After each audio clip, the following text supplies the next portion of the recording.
Good evening, everybody. Thank you for being here today. We have the pleasure to have Dr. Rachel Dudley. She is an assistant professor at the University of Toledo in Women's and Gender Studies. Dr. Dudley researches and teaches at the intersection of gender, race, history, health, and cultural representation. She is interested in interdisciplinary collaborative works across the health humanities and health science. Dr. Dudley completed her doctoral work at Emory University in Women's Gender and Sexuality Studies. She has published articles and books reviews in Disability Studies Quarterly, Humanities and Synapses, a health humanities journal. She also has a forthcoming chapter on Black feminist pedagogy and teaching gender, race, and health humanities online.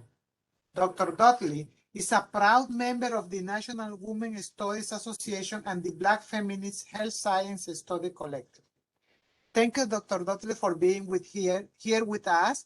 And it's a pleasure to have you and that you can share with us your expertise in these topics. And we will appreciate anything that you can give us, any advice that you can give us to do better and do what we need to do in our Black feminist and topic. Thank you for being here with us.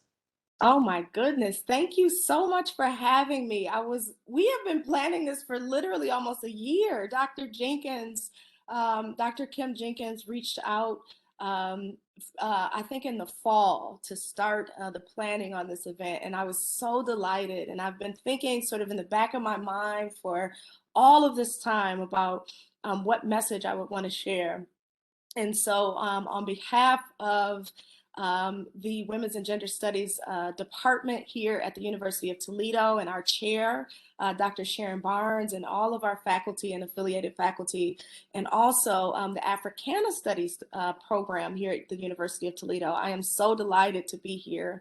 The introduction mentions that I am primarily interested in sort of medical history, health humanities, and the sort of social sciences and medical sciences. And so how we can sort of speak across our disciplinary silos to one another, which arguably we don't often get the opportunity to do. So this kind of event really helps us to do that. And I'm just so thrilled and delighted to be here today. And so as I was kind of thinking about how to sort of frame and organize the talk today, it occurred to me that I wanted to be explicit in sort of the naming of this as the impact of Black feminist thought and grassroots organizing, and how we can sort of think about those ideas. And I want to talk specifically about at least 3 case studies in healing justice work. And so those were a lot of keywords there. And so hopefully as we continue throughout the conversation, the interactive conversation, I hope that it can become tonight. I want to unpack the meaning of terms like Black feminist thought and look at examples, of course, of grassroots health organizing and unpack this idea of healing justice work. And so those are the core sort of outlines of what I want to talk about tonight. And in terms of an overview, I want to provide some frameworks for what I really mean by Black feminist thought and grassroots health organizing. My particular background, the bio that was just read, mentions that I was at Emory University in the South, who basically a lot of the work that comes out of Emory, which is across the street, literally from the CDC, the Center for Disease Control, is health oriented. So as a Black feminist scholar, I was coming through and I was sort of trying to figure out a dissertation topic and a research topic.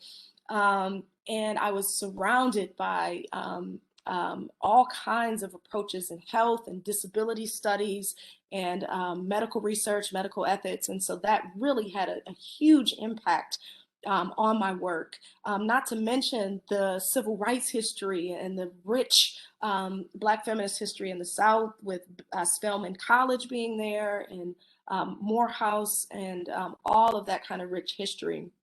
So I ended up doing work on which became a really, really key example in medical ethics, a historical medical ethics example from the history of gender, race, and US slavery and the development of modern gynecology and the use of enslaved people in medical experimentation in the 19th century. So I'll share with you a little bit more about that and sort of some of the gems and some of the thorny issues and some of the overarching issues that sort of come out of that history.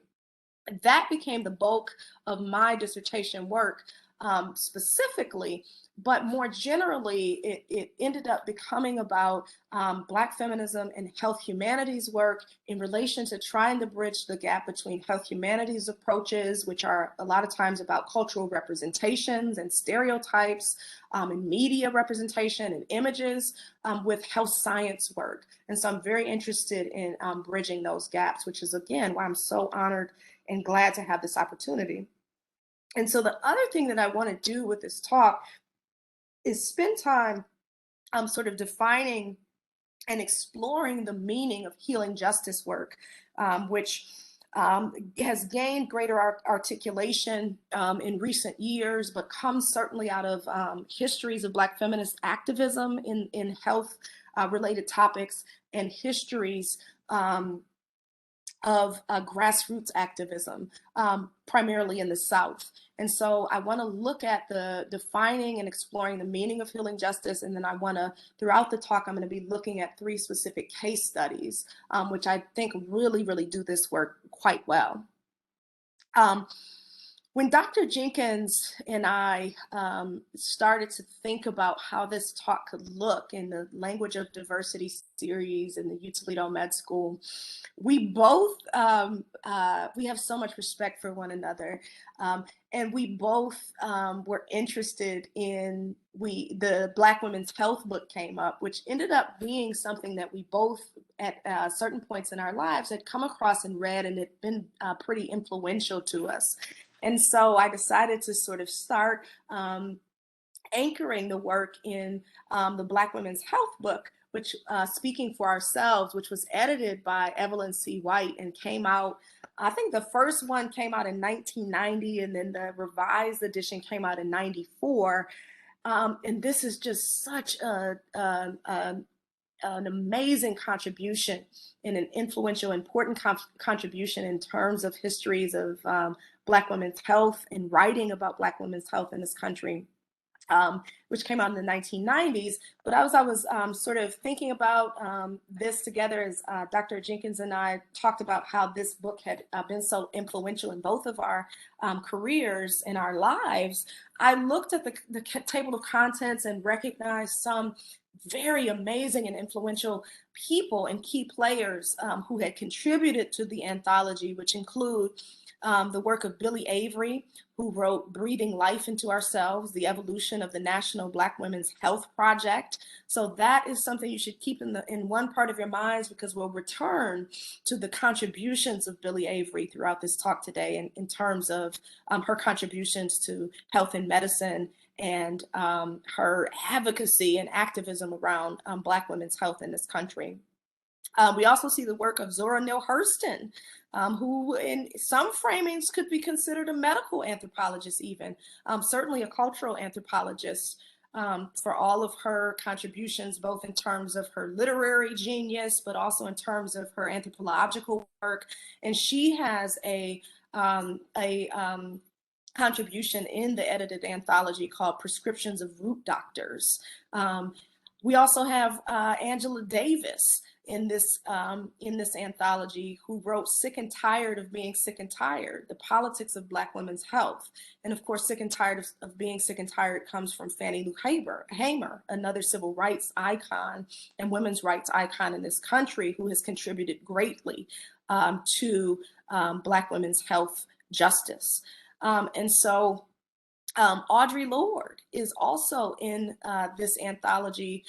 She, of course, wrote famously and beautifully and courageously various books, A Burst of Light and also the Cancer Journals, on her experiences living as a self-identified Black lesbian, feminist, mother, poet, warrior, living with cancer. And so she also writes, I think this was toward the end of her life, because she died in, as I recall, 1992, that she would contribute to this anthology. So this just, again, I'm sort of reiterating how the important contributions here is we're looking at a kind of genealogy of tracing Black feminist thought in health activism and health writing. This text would certainly be instrumental. Again, we have another important source here, contributor Vanessa Northington Gamble, who is a Black female physician. And she was writing in the 90s about on becoming a physician, a dream not deferred. And so thinking about the politics of being a Black woman in medical spaces, working as nurse practitioners or physicians or dentists or other roles. And the impact that that has, but yet and also still facing biases in relation to Black identity and structural inequalities. Just brilliant stuff here. Lucille Clifton is a prolific and famous poet who contributed Roots in that book. And Evelyn C. White, of course, the editor, wrote Love Don't Always Make It Right. And she was writing there about Black women and domestic violence as a public health and an important medical issue. And population health issue. And just quickly skimming through some other names that folks may recognize coming from this anthology. Beverly Smith, who was influential in early Black feminist intellectual thought, talks about looking at the total picture, a conversation with health activist Beverly Smith. That's by Andrea Lewis and Beverly Smith. It's a conversation between them. Joelle Gomez and Barbara Smith, taking the home out of homophobia, thinking about Black feminist, Black lesbian health, excuse me. So Black feminism has always been intersectional in that sense, of course. There's also a tribute to Sister Pat Parker, who contributed greatly to developments, not only in terms of really health, humanities, and theater performances for Black folks, but also greatly to health. And we also have in this anthology Alice Walker, who is a name that we all should know, Pulitzer Prize winning poet Alice Walker, who gave us the definition of womanism in her influential text, In Search of Our Mother's Gardens. And she's writing on beauty. And so often in dominator culture, the beauty of people of color and Black people is so thoroughly stereotyped and devalued that to articulate beauty as something to be proud of and articulate Black beauty then becomes a sort of political act. And so Alice Walker gives us that. And of course, Evelyn Hammonds, who, again, remember that name because we'll come back to Evelyn Hammonds and her contributions to Black feminist science studies later, a little bit later in the talk. But she writes on Your Silence Will Not Protect You, Nurse Eunice Rivers and the Tuskegee syphilis study. So we'll recognize the Tuskegee study as a very important historical medical ethics case that went on for 40 years, where Black men in the U.S. South and Tuskegee, Alabama, were under false pretense, basically told that they were being treated for syphilis, but in fact, it was a study to see what untreated syphilis would do in the human body, and they used rural, working poor Black men in this study that became one of the most horrific and often cited cases in the history of medical ethics.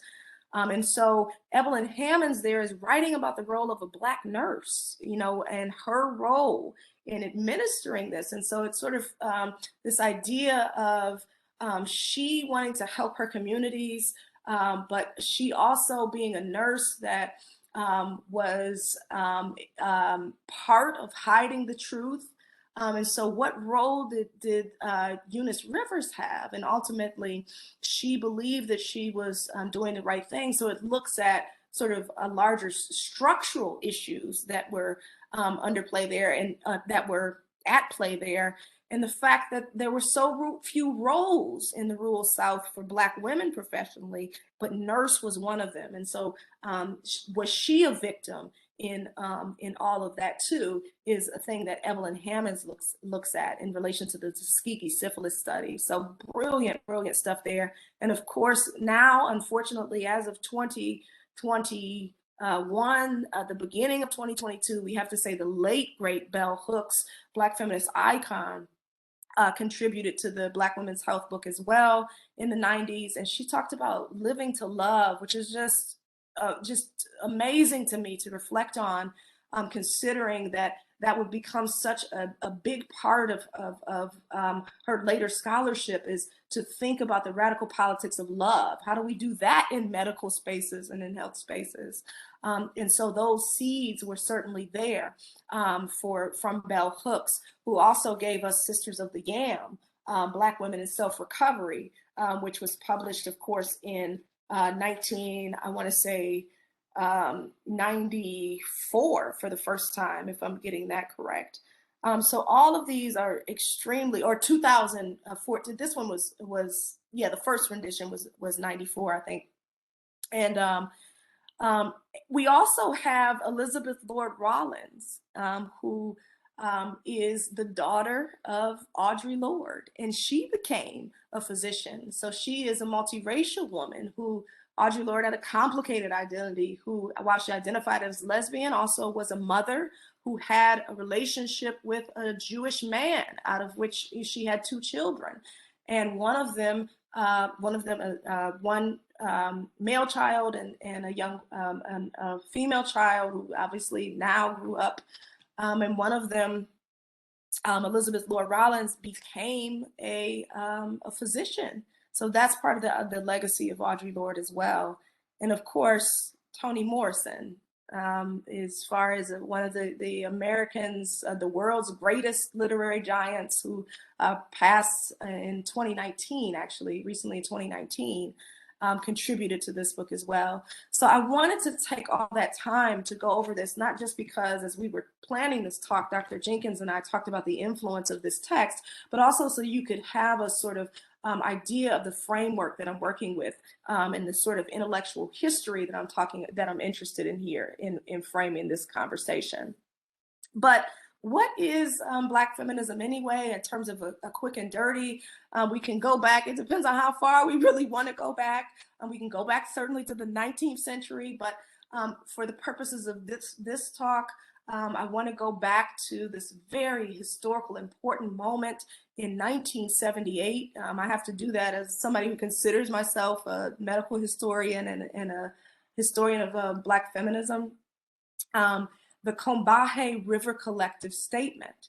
The Combahee River Collective is very important in the history of Black feminist thought for their statement, for their political, intellectual, activist praxis and work, and for articulating Black feminism at that time as it was tied to Marxist thought. You know, this was really big in the 70s. And so their important thing was talking about the sort of interlocking systems that impact of oppression that impact Black women's lives, right? So they're saying that we really cannot look at racism without looking at how it's connected to classism, without looking at how it is connected to sexism, without looking at how it is connected to ableism, would come along later in articulations, but in terms of how it is certainly connected to heterosexism. And so you can see that they were a really radical sort of collective, and they were really sort of telling it like it was. It's also very, very important to mention that the name itself, the Combahee River, for those of us who are historically inclined, the Combahee River came from the work of Harriet Tubman.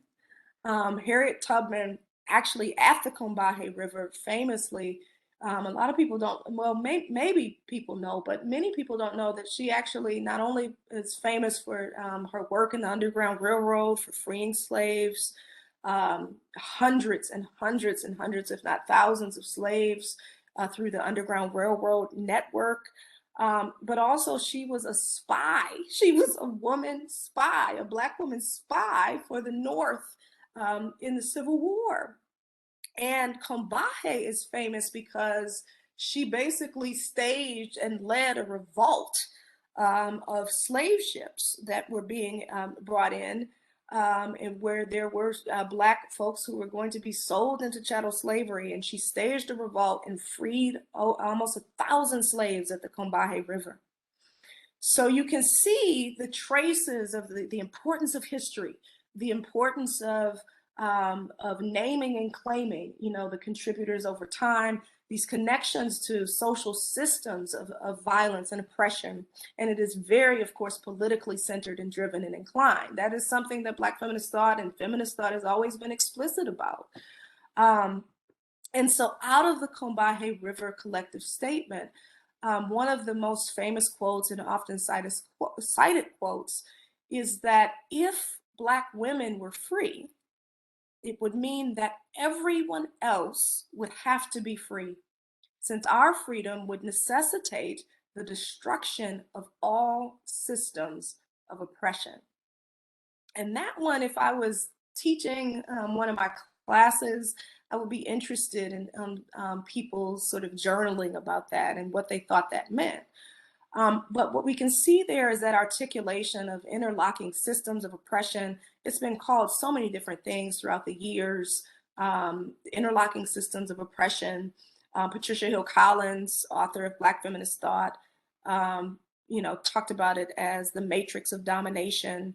The late, just great influential Bell Hooks, who I already mentioned, talked about it, as she named it explicitly and politically, as the white supremacist capitalist patriarchy, right? So she wasn't holding any punches there.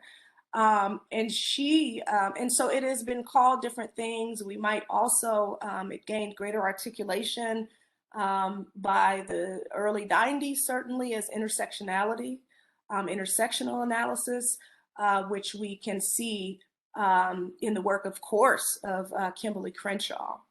And so articulated as such in the work of Kimberly Crenshaw. But I wanted to root this in a sort of quick and dirty analysis and sort of historical review of Black feminist thought, at least as it emerges from this sort of second wave moment. And I also want to anchor this in the work of the influential Fannie Lou Hamer, who, of course, is an American voting and women's rights activist, a community organizer, and a civil rights movement leader. Excuse me. You really cannot come through any real discussion of Black feminism and health, in at least in the U.S. context, without coming through the Fannie Lou Hamer, without coming through this quote by Fannie Lou Hamer, without coming through the contributions of Fannie Lou Hamer. And Fannie Lou Hamer said to us, which often doesn't get attributed to her, but I wanted to make sure to cite Black women, to cite Fannie Lou Hamer, where she says, "I'm sick and tired of being sick and tired." I'm sure we've all heard that. But that's Fannie Lou Hamer. And what she's really doing there is, as I would tell my students, she's articulating how the personal is political. She's articulating the influence of the micro and macro, as our brothers and sisters in sociology might remind us. The micro being the everyday, you know, dynamics of your own life. The macro being the larger sort of structural forces that impact our lives. And she was someone who underwent, she was from the South, from Mississippi. And she was someone who underwent what they called at the time a Mississippi appendectomy. And so she underwent coerced medical hysterectomy. And so this places her squarely in conversations around marginalized communities and reproductive justice and coercion in medical contexts and that kind of thing. And so she is an absolute icon and somebody who really has influenced generations of activists and community organizers and civil rights movement leaders to this day. And certainly my work. And so we must anchor this conversation also in the work of Fannie Lou Hamer. But who else can we look at? And of course, what I'm trying to do here is sort of trace a genealogy of Black feminist thought in relation to health, at least as I see it. And there, you could do this in a million different ways, but one of the most influential people in this area, again, coming out of that sort of second wave feminist moment, which is where we're starting to gain greater articulation of intersectional feminism. We're starting to get critiques of just, exclusively feminism that's only interested in white, heterosexual, middle-class women. And we have folks like Audre Lorde and Barbara Smith and so many others, Gloria Anzaldúa, Jerry Moraga, contributing to those early conversations. And Lorde gives us perhaps one of her, I feel like every Lorde quote is one of the most often cited ever, but she gives us this very just powerful quote, which really, in my estimation, sort of traces a history of healing justice, though it's not sort of quite articulated quite as such just yet. That will come later.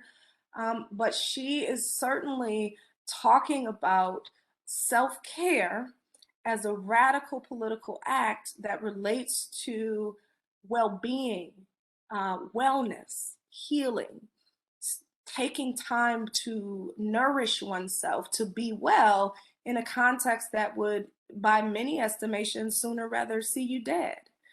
And so, and we have the data on that. We could measure that from various perspectives. So Lorde tells us in 1988, in A Burst of Light and other essays, that caring for myself is not self-indulgent, it is self-preservation.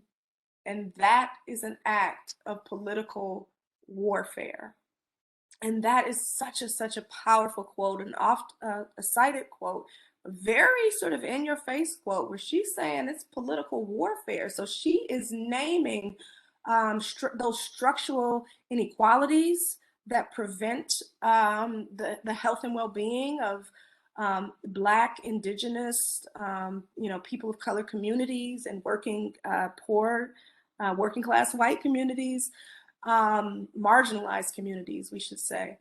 And she's talking about the importance of self-care as a radical act. So that sort of ties together this history of feminist praxis, intersectional and Black feminist praxis, to this history of well-being and radical self-care. Okay. We could also look in a different conversation, perhaps, at some of the stuff that the Black Panther Party was doing around immunizations in Black communities and nutrition programs for breakfast and all those kind of things. So all of that is this sort of kind of historical context that was going on in that sort of 70s and 80s second wave moment. And in that moment too, so I'm trying to, again, trace this sort of genealogy or this kind of history of the development, as I see it, of this kind of thinking around Black women's health and wellness and articulations of grassroots work and all that kind of stuff in this country. And we would be remiss to talk about this area. It's another person, it's impossible, another group, it's impossible to talk about this area without mentioning, you cannot talk about this without mentioning the Black women's health imperative. So this, remember Lord's work, if we could go back just a second, comes out in '88. So those conversations are happening there. The Black Women's Health book comes out in 1990, the first iteration of it, the first edition. The Black Women's Health Imperative is founded, I believe, in the early 90s, like 90 or 91, by one of the most influential health activists ever in the world, probably, certainly in the US context, and her name is Billy Avery.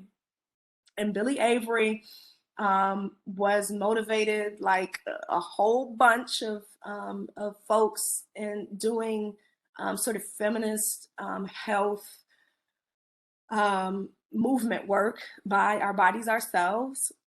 And she was motivated by the lack of access, frankly, to this was in the context where you didn't even say abortion out loud in, this historical context. And so she framed, access to abortion. She was looking at how Our Bodies Ourselves, sort of that first iteration anyway, didn't really look at Black women and other women of color as influential and amazing as the text was. And it has since had various iterations and additions that have re-examined those early oversights. But Billy Avery sort of came in and was looking at reproductive justice and looking at, particularly, in those early days, abortion access and the specific issues that were impacting Black women. And obviously, the Black women's health imperative has grown and grown and grown so much since then to become the organization that it is today. But it's, as their website indicates, it is the oldest national organization dedicated solely to improving the health and wellness of our nation's 21 million Black women and girls, physically, emotionally, and financially. And they're at bwhi.org, blackwomenshealthimperative.org.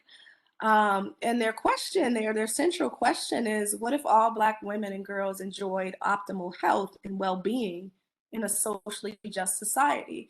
So this, to me, calls to mind, again, the history of the Combahee River Collective. And they're saying, if Black women were free, wouldn't that necessitate the freedom of all marginalized groups or of society at large? Wouldn't that bring us all into a better system? Because in many contexts, and of course this is class specific too, but in many contexts, Black women receive the worst, statistically, in terms of outcomes, in terms of structural violence and disadvantages and oppression. And so if Black women were free, the idea goes, then wouldn't that make society better at large? Wouldn't that make us all better?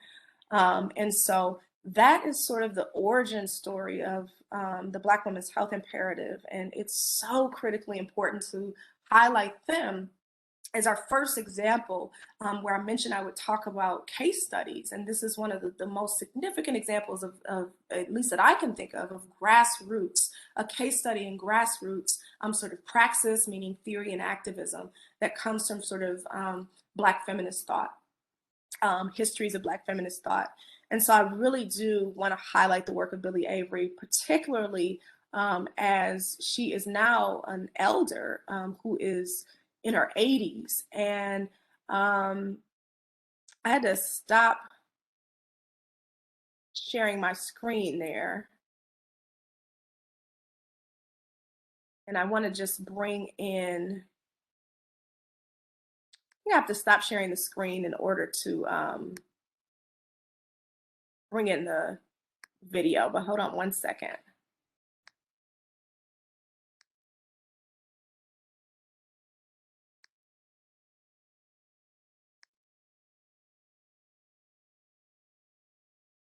Okay, let me share my screen again. And I want to bring in this video of Billy Avery speaking. This was in 2018, which was the most recent one I can find. But this was her receiving a sort of lifetime achievement medal from the University of California, San Francisco. So I want to really hear Billie Avery in her own words. And this particular multimedia example will take us about 7 minutes or so.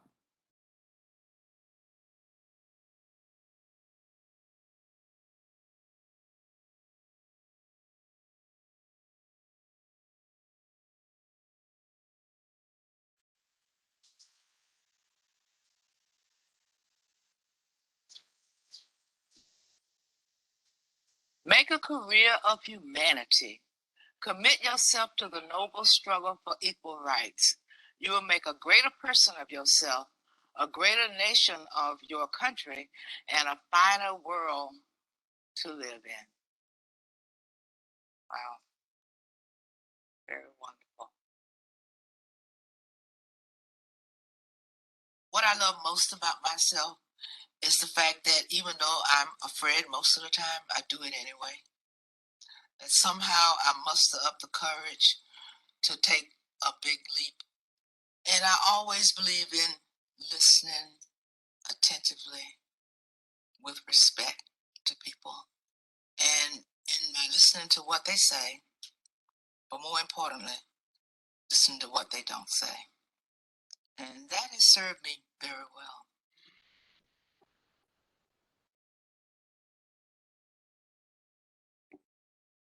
I grew up in Florida, a little town called DeLand. I was the oldest of 3 children. My mom was my greatest inspiration, and she always pushed me to be the best that I could be, no matter what it was. She really taught me how to be a woman in a challenging world. As a Black woman, we didn't talk much about emotional issues. We didn't talk about much about our health at all. Like that was considered your business. A lot of us have had awful things happen to us. A lot of women are victims of sexual abuse, of domestic violence. And so to admit that these things were happening, you could easily be judged because of what happened to you that you had nothing to do with. It was a big conspiracy. And this was before Oprah was talking about any of this stuff in the afternoon. I call it the conspiracy of silence. I did not know Black women around the country. I hadn't traveled. I didn't know people. Why would I know people anywhere? The National Women's Health Network, I became a board member. And I remember one day we were in Ann Arbor, and I said to Norma Swinson, I'm thinking I'd like to do a report on Black women's health issues. What do you think about it? She said, I think you should do it. Don't let any grass grow under your feet. I moved to Atlanta to have the first national conference on Black women's health issues. We thought we'd have 200 to 300 women come. We had close to 2,000. Never before had that many Black women come together around health. What we tapped into was the emotional health. And my idea is the head runs the rest of the body. You got to clean the cobwebs out of your mind. Get your mind straight. And then it direct the rest of the body. So we were appealing to these women's pain. I took that model and brought it over to the Black Women's Health Project. And we started forming self-help groups. And what we learned that was so important, that this technology works for you no matter who you are, no matter what color you are, no matter what your ethnicity is, everybody's got their story inside of them. I can remember at the end of our very first session, one of the women stood up and said, I think our theme should be, we're sick and tired of being sick and tired. And those were the words of Fannie Lou Hamer. And that became our battle cry.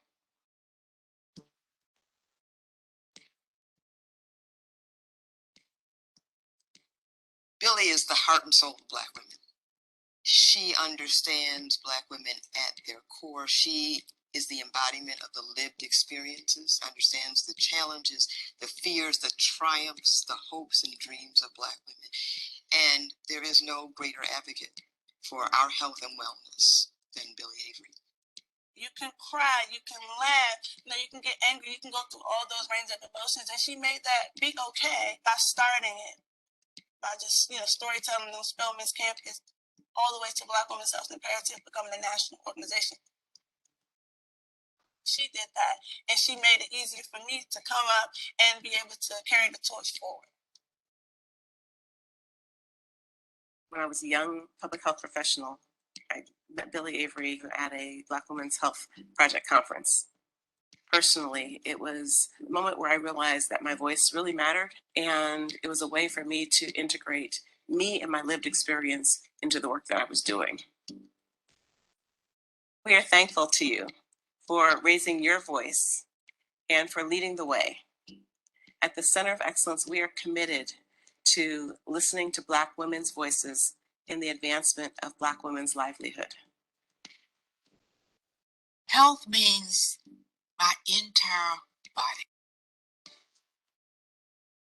from my earrings, to my blood pressure, to my weight, to my heart, to my soul. It is everything of who we are.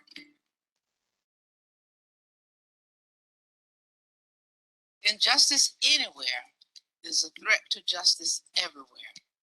We are caught in an inescapable network of mutuality, tied in a single garment of destiny. Whatever affects one directly affects all indirectly. Y'all hear that, people? Do you hear it?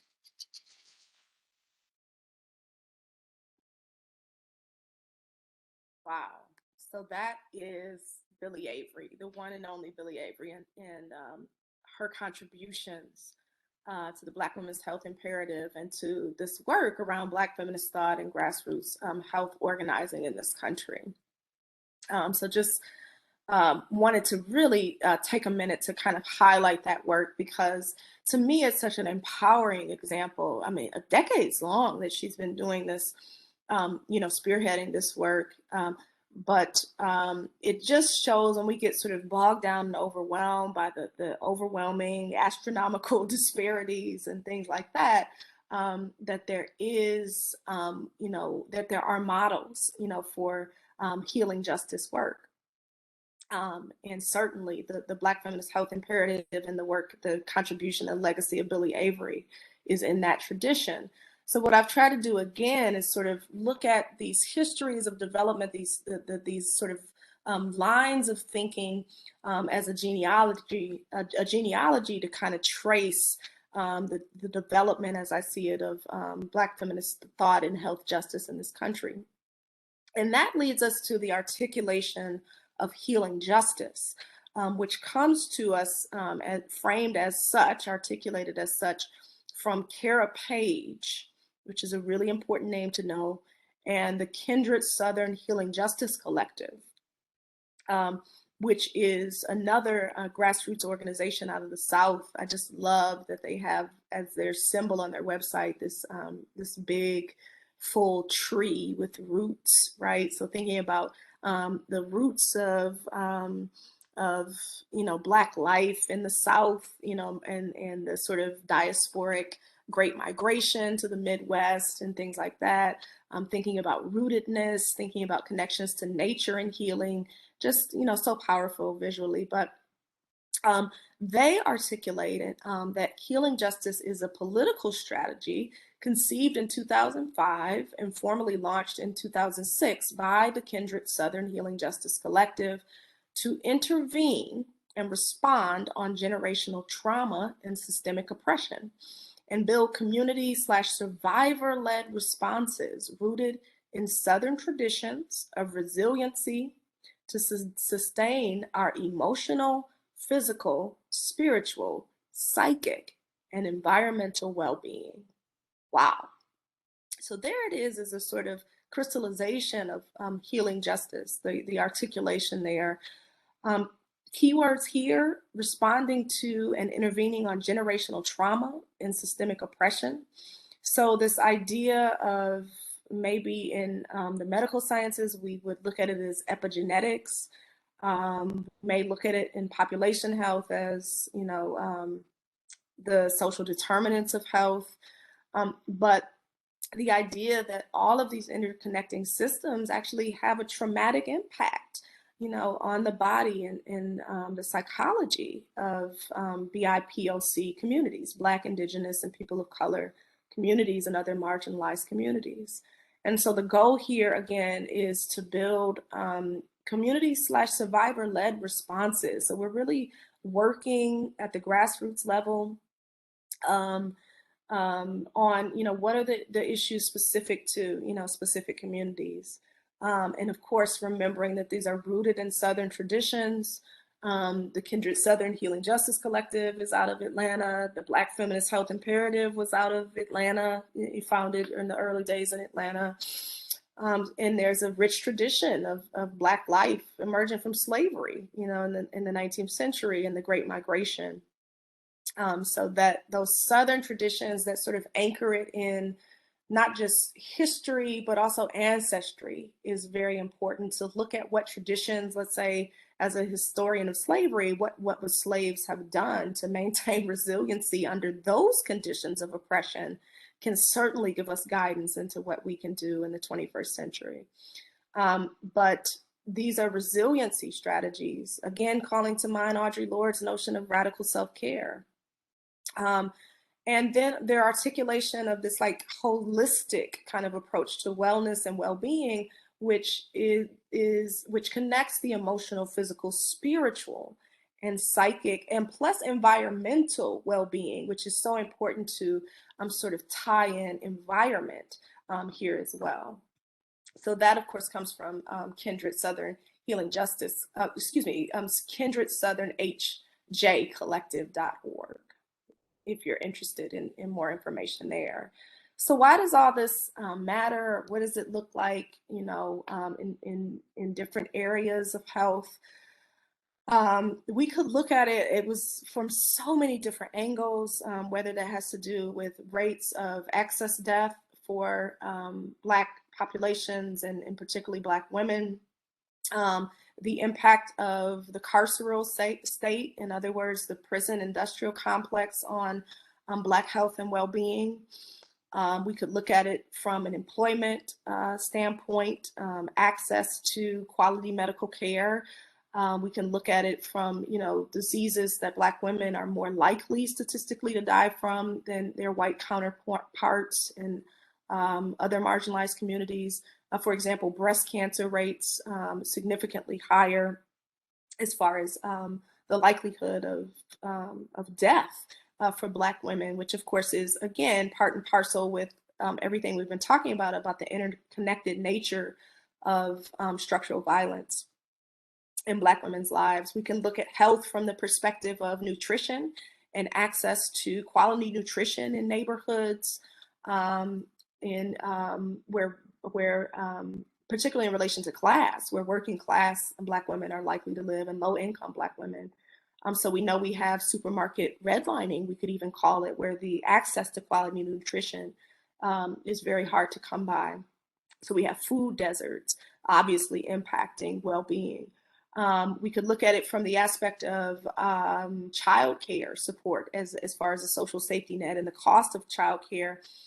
Just recently in the COVID-19 pandemic, we've seen how the intersectional issues that come to light there, as far as the disparities and how they have played out, and the impact across racial and class lines and gendered lines. There was one point in the pandemic where 100% of the job losses were women. I think that was June of 2021, 100%. And we could further aggregate the data to find out that, when we're talking about people who don't have a work optional life or the option to work from home, that data is also, racially. We could look at the statistics there, and we find out that these are, Black women and communities of color who in most instances would have had to do that kind of essential labor work, These are our supermarket clerks and our janitors and things like that. So, but we could talk about all of that, but one of the most pressing issues right now in terms of thinking about race and gender and health data in the US is statistics on race and maternal health. Just last week, it was Black Maternal Health Week. And we know that we have some alarming statistics for, pregnancy-related deaths per 100,000 live births. So the data, the graph that you see on your screen now shows that for every 100,000 live births, there are 41 Black women where there are pregnancy-related deaths, either of the mother or child. And we look comparatively also alarmingly high for American Indian and Alaska Native women. And you can see comparatively rates for white women in the US context. And so we have, 3 and 4 times nearly the number of access deaths in relation to Black maternal health and in maternal health in Indigenous communities. So this is an alarming concern that we all should be aware of. And is being written about in scholarship and talked about. And even, of course, we luckily have Black Maternal Health Weeks. And we have even up to the White House issued a statement where Kamala Harris, Vice President Kamala Harris, is sort of trying to lead some of the initiatives to address and curtail these alarming rates related to Black maternal health. We are very fortunate here at the University of Toledo in population health to have 2 grad students who I've had the pleasure of working with in my time here, Sativa Banks and Dorian Mundy, who do work on episiotomies most recently. And they're doctoral students, and they're looking at race and episiotomy rates, which has been proven. These are proven to be clinically, medically unnecessary, but apparently there's a greater rate of Black and Latinx descendant women who are experiencing these medically unnecessary episiotomies, according to the data they've looked at. And a lot of this has to do with coercion and consent, the coercion to consent in medical context and the power differentials there. So some very interesting stuff coming out of, if we look at this through population health perspectives as well. And of course, this data, I should say, comes from the cdc.gov website. And all of this kind of brings us to the importance of articulating Black feminist health science studies perspectives. And I felt so very fortunate to go to Emory with these brilliant people here who were my grad school colleagues, and some of the work that they were doing there really was appealing to me.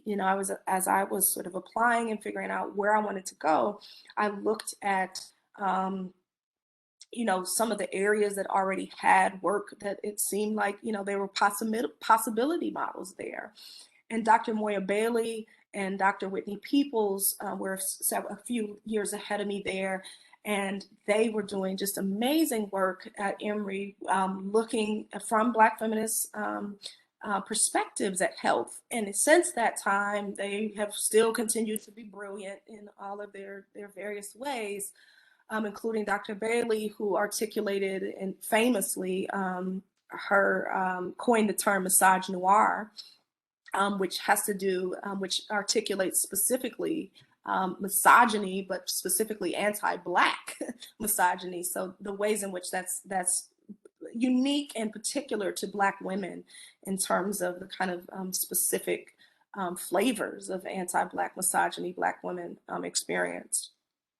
And Dr. Whitney Peoples is doing diversity and inclusion work at the University of Michigan, not too far from us. And so they, in Catalyst in 2017, began to articulate this framework, of course, of Black feminist health science studies, where they say that Black feminist health science studies, which they call BFHSS for short, is a critical intervention into a number of intersecting arenas of scholarship and activism, including feminist health studies, contemporary medical curriculum reform conversations, disability studies, environmental justice, and feminist technoscience studies.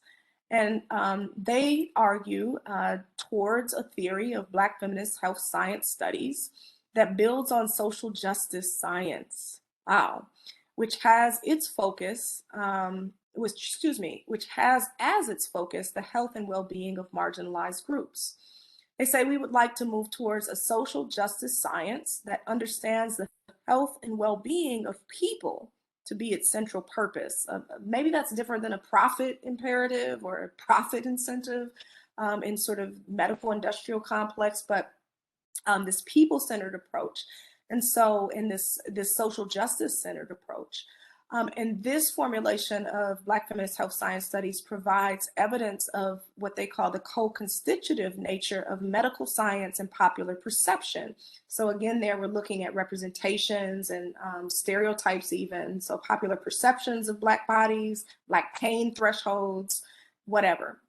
And so underscoring the need to engage them simultaneously. Medical science and popular perception, underscoring the need to engage them simultaneously. They say health is both a desired state of being and a social construct necessary of interrogation because of the ways that race, gender, able-bodiedness, and other aspects of cultural production profoundly shape our notions of what is healthy.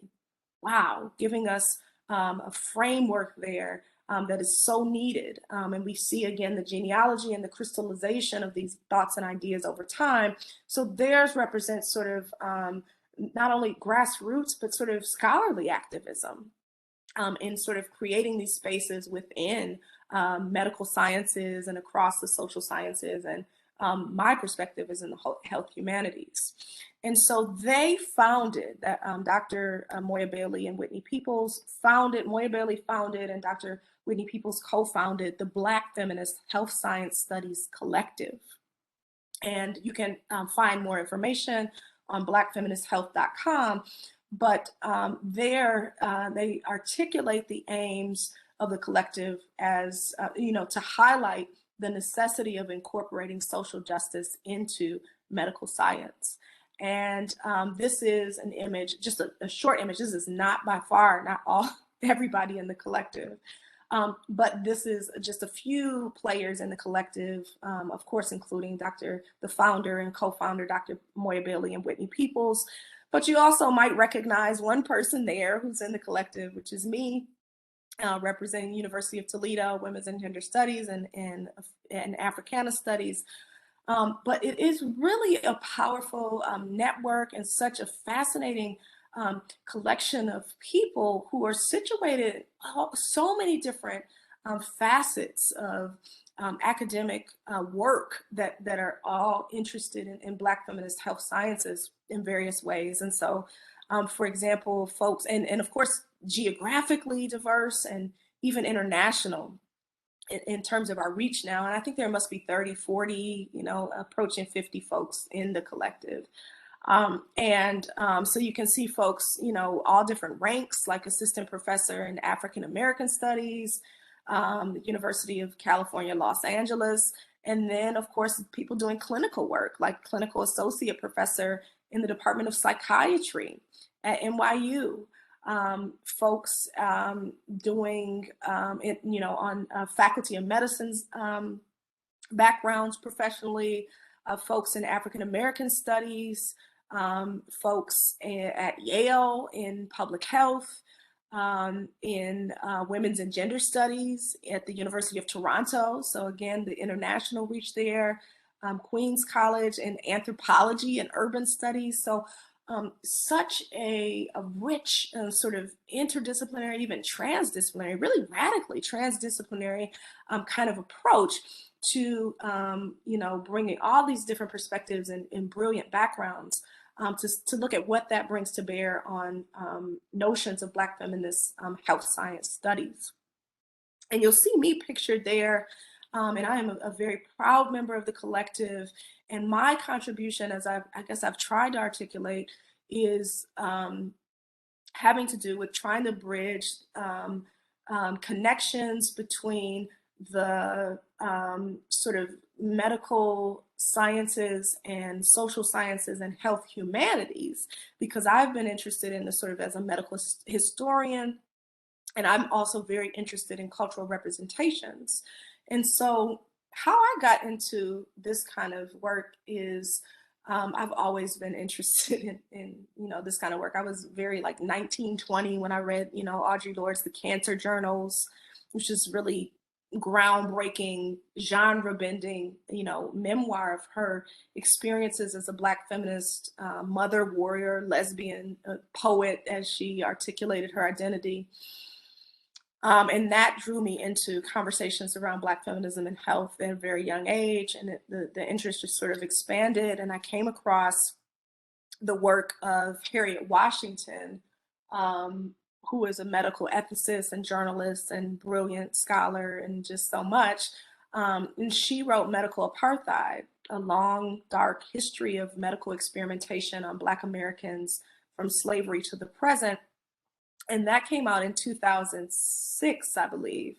And I was a grad student trying to figure out what I wanted to do. And that whole book, which is a really, really, it's a really influential and important book, also really heavy. It's a very thick book.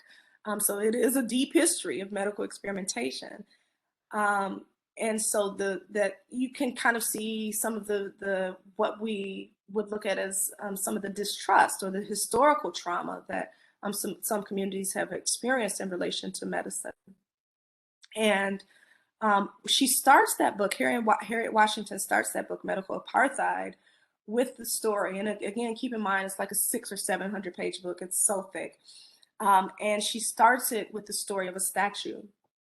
And that statue was the statue in Central Park in New York, this area of Central Park that's right outside of Harlem, which is a majority people of color area, Black and mostly Latinx area in Harlem, and working class for the most part, at least in terms of historical roots. We can talk gentrification in another talk, but it was a statue of James Marion Sims, who many of us may know, being in the fields we're in or having the interests we have. He is known widely, notoriously, infamously as the father of modern gynecology.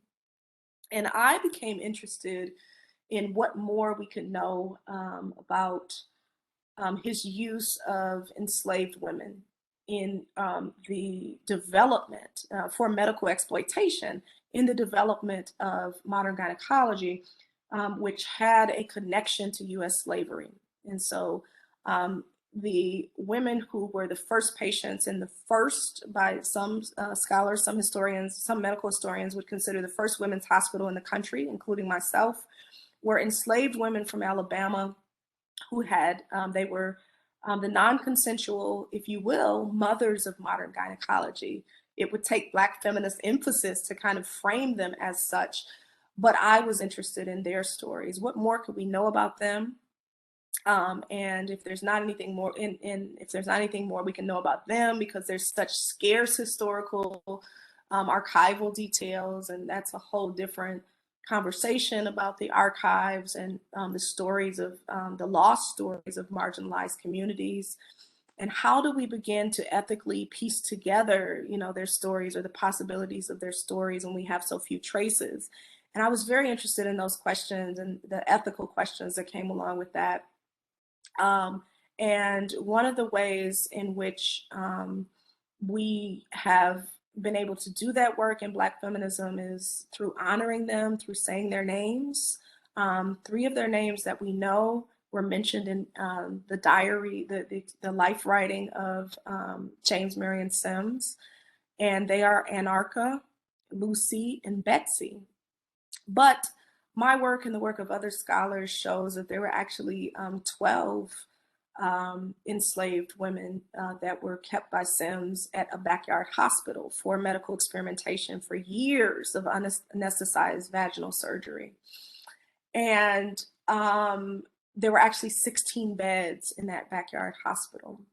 So this story is such an important historical story that's at the intersection of so many other broader stories. And it is a story that has resonated for various reasons through the ages, and still is a story that has intrigue and attention. And so due to Black feminist scholarship, activism, and health advocacy, there's been a shift in the conversation around the framing of that important historical story in relation to medical ethics, and more attention, depending on where you read, of course, but more attention given to the lives, the stories, the histories, the legacies of the African-American enslaved women who were essentially the non-consensual mothers of modern gynecology.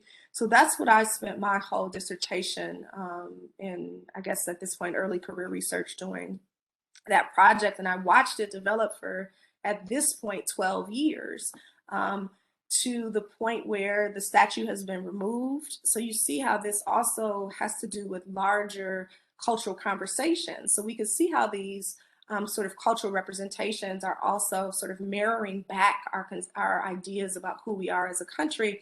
And that's a constant negotiation. And so the larger conversations around Black Lives Matter and monument culture, medicine was not exempt. So we had to look at those dark histories of medicine. And in, I think it was 2018, they announced that that one statue in New York would be removed. And it's slated to be replaced with a statue by a prominent African-American woman sculpture artist, Benny Bagwell. And that piece is slated to, it's still being worked out, but it's slated to be installed, and it's called Victory Beyond Sims. So you can see how this is a project that sort of straddles the medical sciences, because the duckbill speculum came out of that history in gynecology, the suturing of vaginal fistulas came out of that history. Different positions that are ideal in sort of patient medical encounters for the physician come out of that history, and the gynecological encounter. So you can see the medical history points that are important. You can see the medical sciences aspects that are important, but you can also see the cultural and social and political aspects of the demands of reproduction and slavery. You can see this, the structural violence of that in terms of race and gender on the slave plantation, and the contributions really of Black women's bodies to the development of medical sciences in this country, and Black people's bodies to the development of medical science. And so that, again, reiterating the point of the Black Feminist Health Science Studies Collective is to sort of look at them as part of their inspirations for the work that the collective does. And Anarcha, Lucy, and Betsy, the unconsensual mothers of modern gynecology, are one of the many inspirations for the work, which again aims to highlight the necessity of incorporating social justice into medical science and into medical training, we could say as well. And one of the things that the work that the collective has done has been really, really important. One of the things has been, since the founding, I believe in 2021, we've had Black Feminist Health Science Studies Radical Roots Symposium, looking at the roots of defining what is this anyway? What is Black Feminist Health Science Studies? And it featured some major players who have contributed in these areas of Black feminist thought and health and science writing over the years, which include the host, Ruha Benjamin, who's a professor of African American Studies at Princeton, which included Harriet Washington, who I just highlighted for you, who is so much, a science writer, editor, and medical ethicist, among many other things, the author of Medical Apartheid, and also somebody who I really credit for becoming a possibility model, and really credit for the direction that my research took as a graduate student. And then, of course, Evelyn Hammonds, whose work I've been reading for many years now, who is Barbara Gutman Rosenkrantz, professor of the history of science and professor of African and African American studies at Harvard University. Evelyn Hammonds is another key influential player that all of these women really, that the Black Feminist Health Science Studies Collective really sort of attributes, and they serve as really influences for the work that the Black Feminist Health Science Studies Collective does. And then, of course, Patricia Williams connecting law and humanities work to health. She is, of course, University Distinguished Professor of Law and Humanities at Northeastern University. So these are all some of the models who have influenced.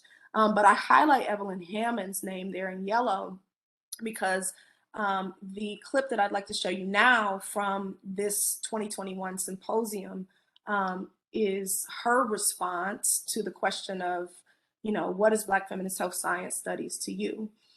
Keep in mind that this was just recently after the time of the Atlanta spa shootings that targeted Southeast Asian American women and that community, and it was a tragic time. And so they took some time to acknowledge that, to call it what it was, as an act of anti-Asian and misogynist violence, gun violence.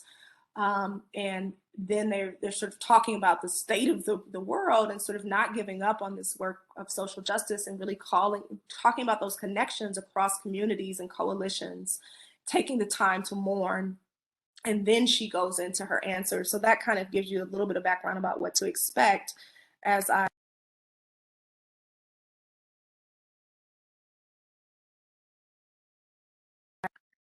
going to stop sharing my screen just so I can play that video. For some strange reason, it won't allow me to press play on the video unless I take it out of a certain mode. So give me 1 second to pull that back up. Okay.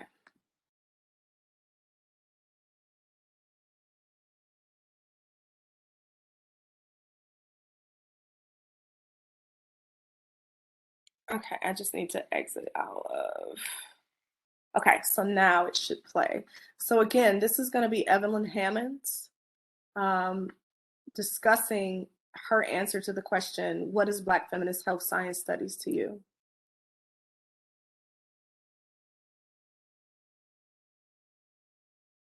Are in right now. To answer the question, what is Black Feminist Health Science Studies to me? It really is, in one part, a very old aspect of, I think, the work of Black women's studies. And then in another sense, there's a newer aspect. So let me say something about the newer aspect first, and that is that science, it's the science studies part. So it brings a lens of science studies onto Black feminist perspectives on health issues. It's as straightforward as that, I think. On the other hand, it is reinforcing something that's been visible for Black women, health activists, feminist scholars for, I don't know how to say, centuries, I guess, a couple of centuries anyway. And that is to bring a focus on the consistent and persistent marginalization of the lives and the health of African-American peoples in this country in particular, and other peoples of color in this country as well. So in that sense, it's an old project. And let me just interject one personal aspect of it for me. When I first came to Boston in 1976, one of the early issues of Our Bodies, Ourselves was lying around in some classroom I was in at MIT. And I picked it up and I was completely thrown by what I saw. Information about women's bodies that I simply had never seen before. And as a graduate of Spelman College, had never talked about before. And I think my time at Spelman was one where Black women's health issues were completely silenced. We didn't talk about them except in whispers between each other. And the great Beverly Guy-Sheftall, during my time as an undergraduate, hadn't started her groundbreaking work at Spelman on women's studies. So health issues, along with issues like abortion and rape and domestic violence and all of that, were things that were not discussed in my undergraduate years. So I come to Boston and I pick up this book and I think, oh my goodness, I can't believe this book. I was so excited about it. I took it home with me for Christmas. I just took the book out of whatever room I found it in. And I went home for Christmas and I showed it to my mother, and my mother was horrified. This was a book for my mother that broke secrets open. And my mother was of the generation that deeply accepted the culture of dissemblance that Darlene Clark Hine writes about, where you didn't talk about these kinds of things in public. You didn't barely talk about them in private. And you certainly didn't teach your daughters anything about these issues. So we had no language, but my mother knew that this book, Our Bodies, Ourselves, was dangerous. Even though there was very little in the edition I had, which I think was either the first or second, there was very little in it about Black women and or other women of color.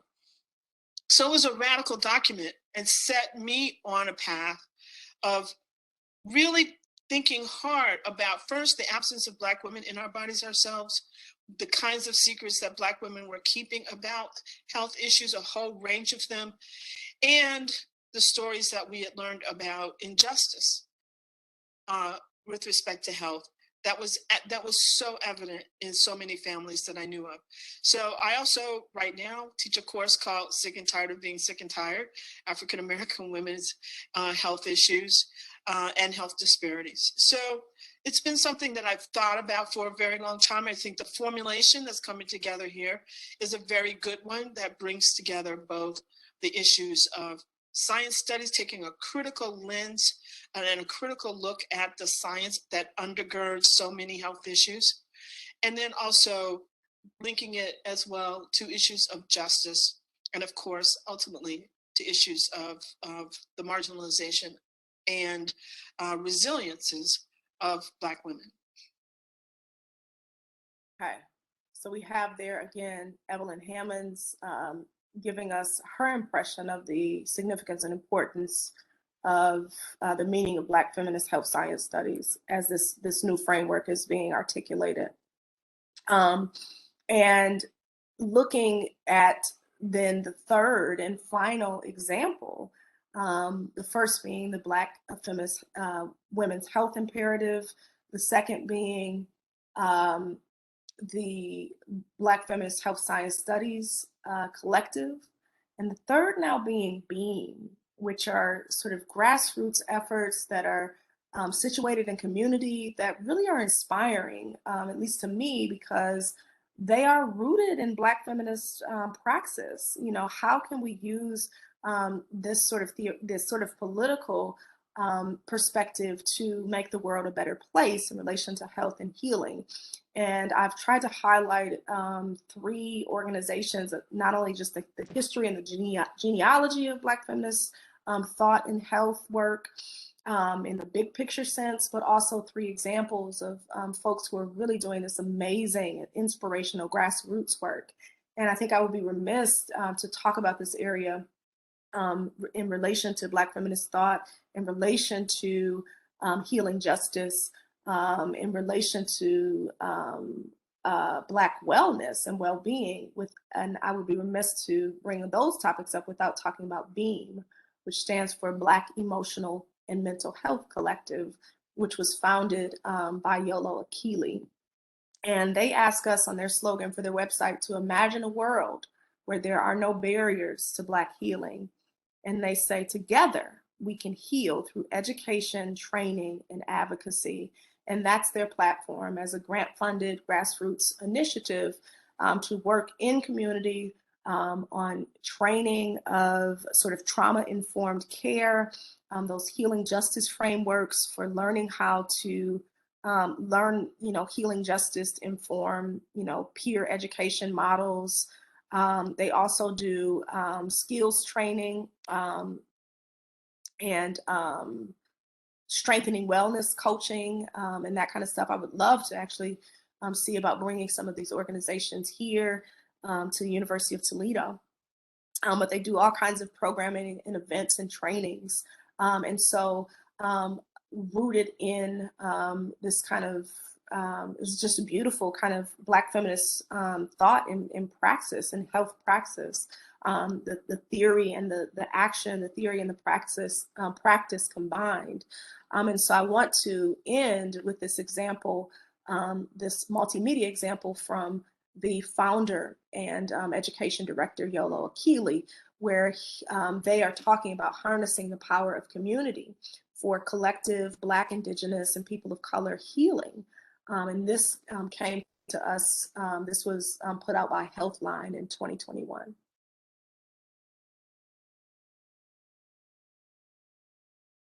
My name is Yolo Akili Robinson, Executive Director and founder of BEAM, the Black Emotional and Mental Health Collective.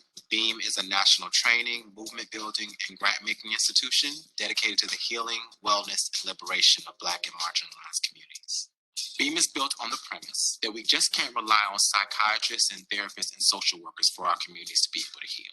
Someone who got diagnosed with, say, bipolar or depression in faith community or their family said that's not real. Well, we have some folks who tell us, you know what, I didn't come into taking ownership of my bipolar until one day I was sitting down with my stylist. And then the stylist says, well, let me tell you something. I actually have a sister who got diagnosed, and let me tell you, it is real. We need people who've had similar experiences to us, people who care about us.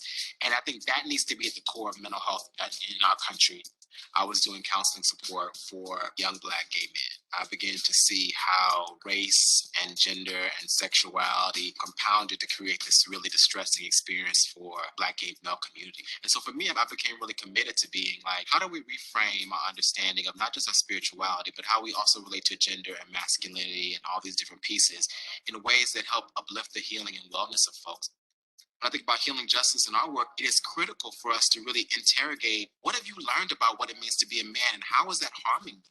How do we transform institutions that teach these concepts, create systems that actually support the wellness as opposed to denigrating folks? I think I get power from finding, knowing, and sharing tools that help create understanding, community, vulnerability. I grew up in a space where I think a lot of us didn't have tools. And so when I get a chance to get a new tool, I feel empowered, enriched, I feel hopeful.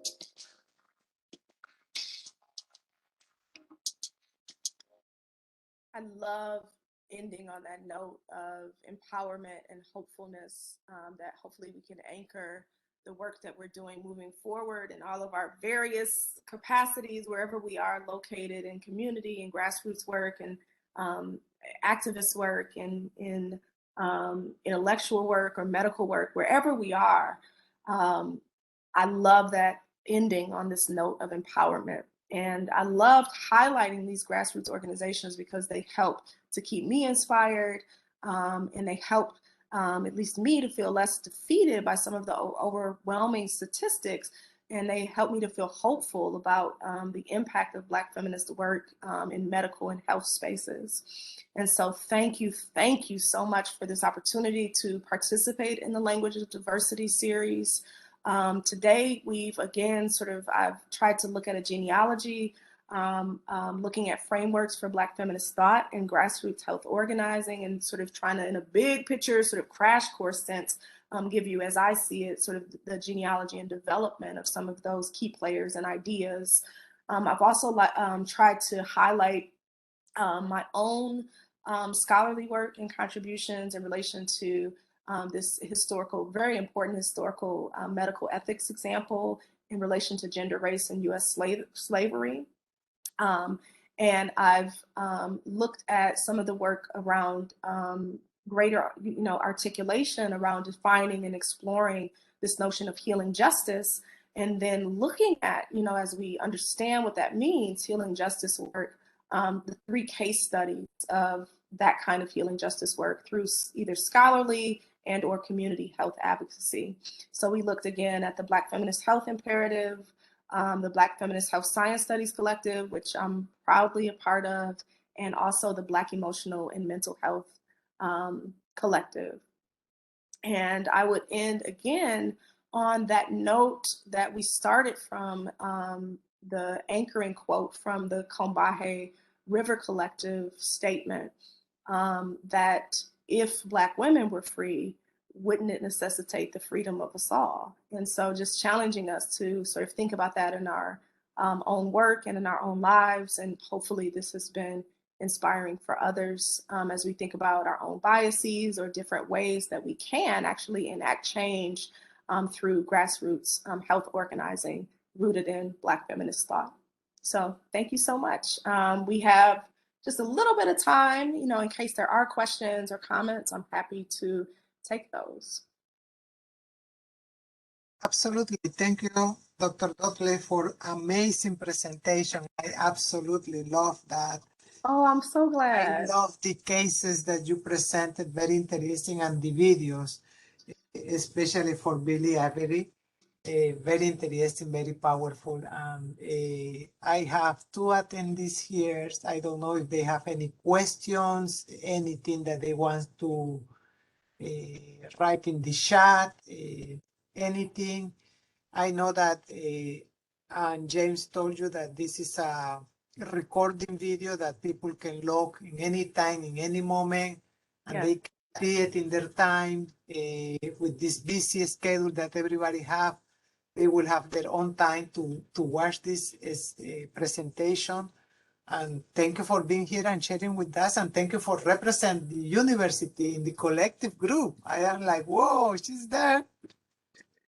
Absolutely. It has been absolute pleasure and honor. I have so thoroughly enjoyed being able to put this presentation together. And again, those opportunities where we can get out of our different silos and really talk across our disciplines and our colleges.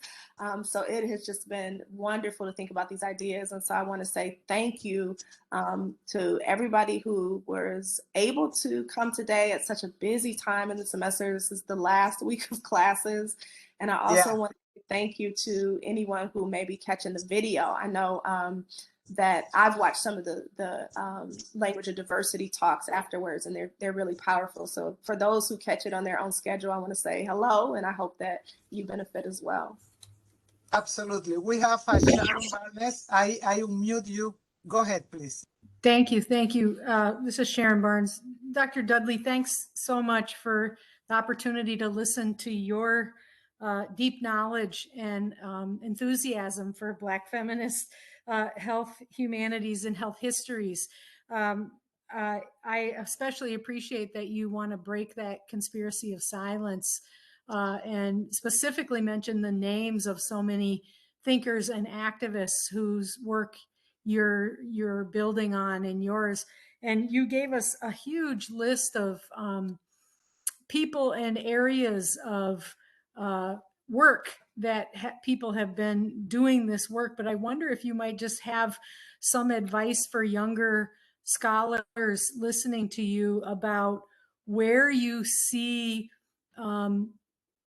gaps or where you see, I mean, we obviously need this work everywhere, but I know in terms of like maternal mortality and gynecology, there's a lot of people interested in having that conversation. And I'm happy to see the mental health conversation. Are there places where you think the conversation isn't as rich and you would encourage young scholars and researchers to look to help develop the conversation? Well, first of all, hi, Dr. Barnes. That is Dr. Sharon Barnes, Chairwoman of Women's and Gender Studies. Thank you so much for coming and for those fabulous comments and for your question there, Dr. Barnes. My first impulse is to say, get in where you fit in, like I did. I never imagined looking back that my trajectory and my path would look quite how it has, but I knew what was important to me. And I've always been interested in history and slavery and medical history in that sense. I've always been interested in Black feminist intersectional thought.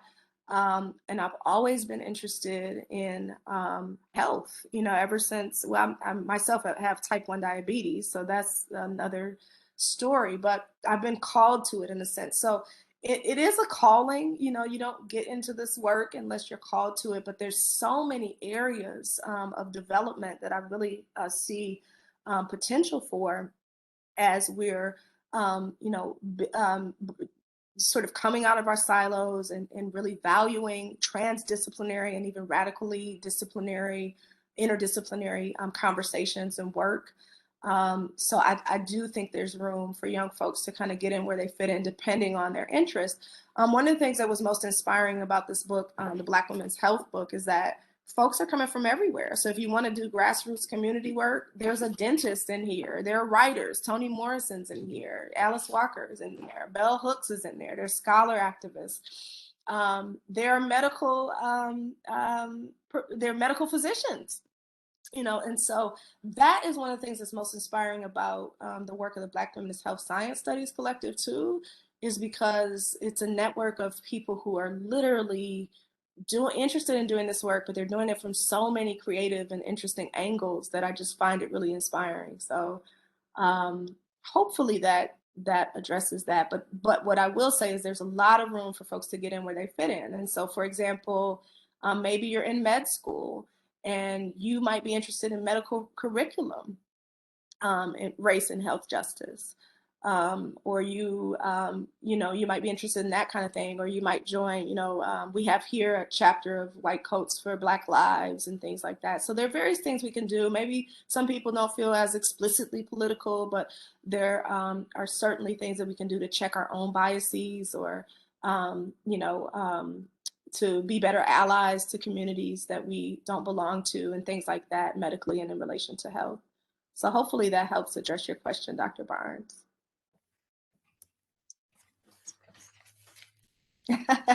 You're welcome, Dr. Barnes. I do believe, if nobody else, I'm happy to stay and chat, but I do believe we're over time by just a little bit now. So if nobody else has any questions, I would love to say thank you again on behalf of my colleagues in Women's and Gender Studies and the College of Arts and Letters and in Africana Studies. Thank you so much for the opportunity. Thank you very much again, Dr. Dudley. We really appreciate your knowledge and everything that you are doing for the diversity program at the University of Toledo, and we would like to have you again with other topics that you can go and share with us your experience. Thank you again. I don't know if anybody else have something. I unmute everybody. Thank you. Thank you so much. Very, very wonderful. All right. Thank you very much and have a good evening. Yes. Have a wonderful evening, everybody. Bye-bye. Thank you. Bye-bye.